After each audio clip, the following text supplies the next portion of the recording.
Olá pessoal, hoje essa live é no trânsito. Estou indo para um cliente, então hoje vai ser difícil sentar e fazer bonitinho e passar para vocês a pauta de hoje. Então decidi fazer aqui dentro do táxi indo para um cliente. Hoje o dia vai ser externo. A agenda começou a pegar um pouquinho, então enfim, a gente vai se virando como pode. Tá um calor tremendo. Deve estar uns 38 graus lá fora. Tô aqui bem confortável no ar-condicionado do táxi. Então vamos lá, pessoal. Vai chacoalhar um pouquinho porque tô sem tripé, tô segurando com a mão.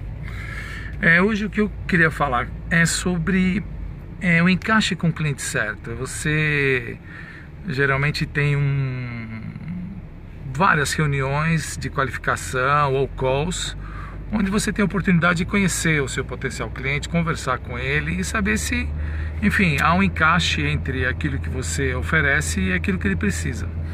Então, há alguns sinais durante essa conversa que você vai ter com o seu potencial cliente que são bandeirinhas amarelas e vermelhas para você, enfim, analisar se realmente vale a pena prosseguir com a oportunidade, porque não tem nada pior do que trabalhar com o cliente errado, tá? Então você necessitando da venda e necessitando do contrato, você começa a fechar os olhos para alguns sinais preocupantes da conversa com o cliente, e depois durante a relação a coisa costuma azedar e os problemas vêm, e aí ele vai te atazanar a vida e enfim, ele também não vai ficar feliz. Não é isso que a gente quer, tá? Então eu vou te passar aqui, fiz uma listinha aqui de alguns sinais para você durante os seus calls de qualificação, durante a primeira conversa que você tiver com o seu lead, com o seu potencial cliente, analisar, e também no final do vídeo eu vou te passar como lidar com aqueles que não vão se encaixar, tá? Bom, primeiro sinal é quando o potencial cliente acha que o seu trabalho não é tão difícil assim, ele usa a palavra, isso aqui deve ser molezinha, ou quando ele desvaloriza o que você vai entregar, tá? Então ele tende a minimizar o seu esforço e dizer que, enfim, não é tão duro, né, entregar o que você vai fazer.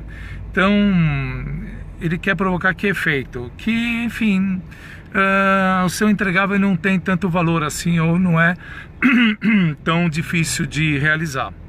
Então esse é um sinal muito preocupante, tá? Se ele vier com esse tom, já, enfim, para mim é um sinal de tchau, ok? Mas eu vou te dizer como dar esse tchau bonitinho.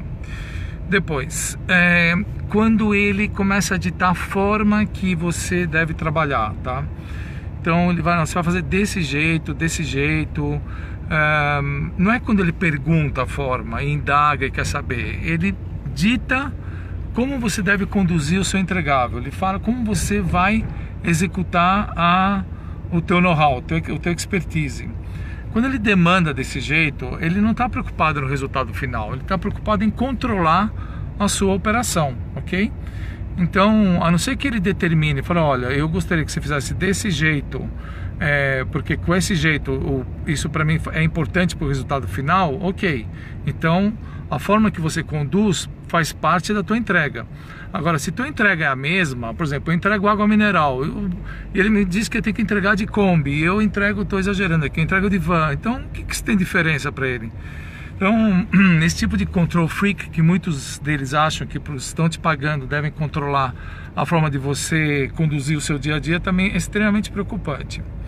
O terceiro é quando eles ficam obcecados com o preço antes de ter uma conversa com você, tá? A não ser que você venda uma commodity, algo que esteja tabelado, você já fala logo.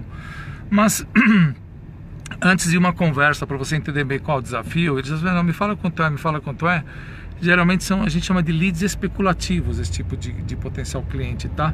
Raramente fecham negócios, tá? Raramente alguém que começa a conversa desse jeito é alguém que vai vingar, tá?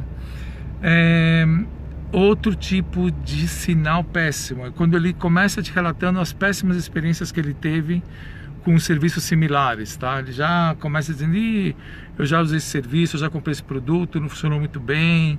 Então a gente aqui não...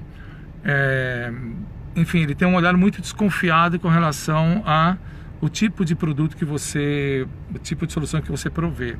Então isso também é um, quer dizer, ele está dizendo assim, me convença a mudar de ideia, mais ou menos assim. Você não vai ter tempo de fazer isso, porque nesse exato instante tem centenas de pessoas que querem a sua empresa, tá? E querem os seus serviços. Depois, é quando nessa conversa também você sente que ele não dá abertura, ele não abre o que ele precisa, e principalmente por que ele precisa, tá? É fundamental você saber por que alguém está te contratando, tá? Então, quando eles assim ficam reclusos, monossilábicos nas respostas, não evoluem, você vê que o assunto fica truncado, são pessoas fechadas, né? E isso também é um sinal ruim, tá? Então, quanto mais transparência houver no início da relação, no começo da relação, melhor vai ser, certo? Então, a transparência é a chave de tudo nas relações comerciais, né? Então, eu tenho uma dúvida aqui do meu caro Douglas, eu já vou responder, meu caro. Obrigado aí pela sua dúvida. Então, se ele não se abrir durante a primeira conversa, você também deve, enfim, não continuar insistindo, tá? Ele pode ser objetivo, ok? Ele pode passar as informações objetivas, mas se ele esconder informação, aí realmente não vai te ajudar muito durante a sua entrega. Um outro ponto é quando vocês, durante a conversa, não conseguem estabelecer os objetivos, tá? Você pergunta para ele assim, olha, tudo bem, suponhamos que a gente feche, tá? E daqui a um ano, o que você gostaria de ter realizado para que, enfim, fosse um sucesso a nossa parceria, tá? Quando esses objetivos não são claros, ele não sabe bem o que quer, e não te expõe de uma forma bastante palpável, né? O que ele pretende disso, vai ficar difícil para você, porque como é que você vai saber se você está entregando ou não, se o delivery não tem nenhuma expectativa, tá? A expectativa vai durante o construto da relação. Então, claro que as coisas são transitórias e mudam ao longo da relação e podem ser almejados novas metas, novos objetivos, mas a conversa inicial ela tem que ter um horizonte. Qual é a nossa meta aqui nessa parceria, tá? Então, isso também é um sinal bastante preocupante.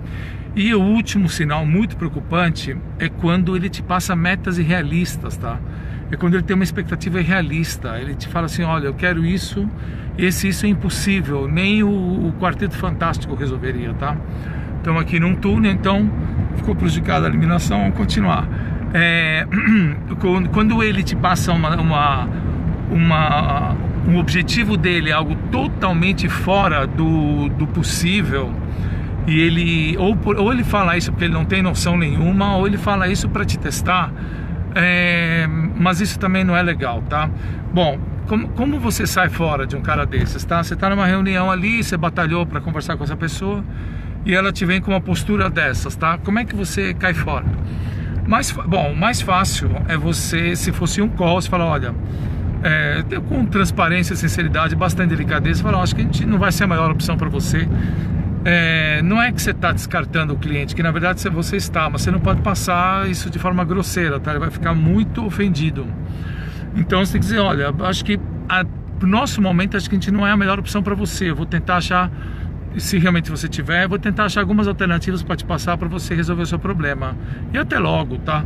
Não fica perdendo seu tempo tentando convencer uma pessoa que tem esse tipo de postura, principalmente com as metas irrealistas, tá bom? Então, esses são os pontos chave para você conduzir uma reunião. Eu vou te dar mais uma dica que eu uso muito, tá? Eu pergunto muito para os meus potenciais clientes e eu preciso de clientes, tá? Então, não leia mal, não me interprete mal no que eu vou falar, mas eu pergunto para eles o que te levou o que te motivou a gente estar aqui conversando, né? Por que você está avaliando a possibilidade de nos contratar? Quais são as alternativas que você verificou e você decidiu que nós somos uma delas? Não é que eu estou expulsando ele, parece que eu estou expulsando ele, fazendo essas perguntas, mas quando o cliente começa a justificar por que está ali conversando comigo ou com alguém da minha equipe, ele está justificando inclusive para ele, tá? Ele está dando boas razões para que essa conversa tenha sentido. Então, claro, no começo você pode ter dificuldade em executar isso, mas vai treinando e perguntando para o cliente, assim, para o potencial cliente, fiquei curioso em saber o que te levou a nos chamar, o que te levou a aceitar o nosso call, né? E também estou curioso, você chegou a ver outras alternativas? E por que contratar agora e não no futuro? São perguntas que parece que eu não quero vender, né? Mas enquanto ele fala, ele está justificando para ele mesmo e para você o motivo de vocês continuarem, tá? Então é isso com relação aos sinais de alerta quando você estiver conversando com um potencial cliente. Eu tenho uma dúvida aqui do meu caro Douglas: o que fazer com os casos de leads especulativo? Compensa investir no lead? Não compensa, meu caro. Lead especulativo é aquele que não está pronto para comprar. Ele pergunta, ele quer reunião, ele quer projeto, ele quer evoluir com você no sentido do seu tempo e tal, mas ele não vai comprar. Ele está em processo de convencimento, tá? Então, dependendo do teu ciclo de vendas, a sua paciência com esse tipo, paciência no sentido de você continuar mantendo a relação, deve encurtar ou deve alongar, tá? Então, leads especulativos, na maioria das vezes, não vale a pena investir, tá? Porque tem gente que está mais madura para evoluir com você. Quando você sabe que o lead é especulativo, quando ele não tem data de aquisição, tá? Quando ele não te dá os motivos claros para comprar, então isso chama-se lead especulativo. São alguns sinais que você percebe que ele não está maduro para comprar e sim está aprendendo com o mercado para talvez criar um case interno e convencer alguém dentro da empresa a contratar os serviços, tá bom? Então é isso, meu caro Douglas. Bom, pessoal, salvo se tem alguma dúvida, eu não avisei dessa live antes porque eu vi que não ia dar tempo de fazer à noite. E se der ainda hoje eu volto com algumas dicas, enfim, também espero que minhas reuniões hoje sejam boas. Obrigado, pessoal, um ótimo dia para vocês, um excelente dia de trabalho e um excelente final de semana. Até mais, pessoal.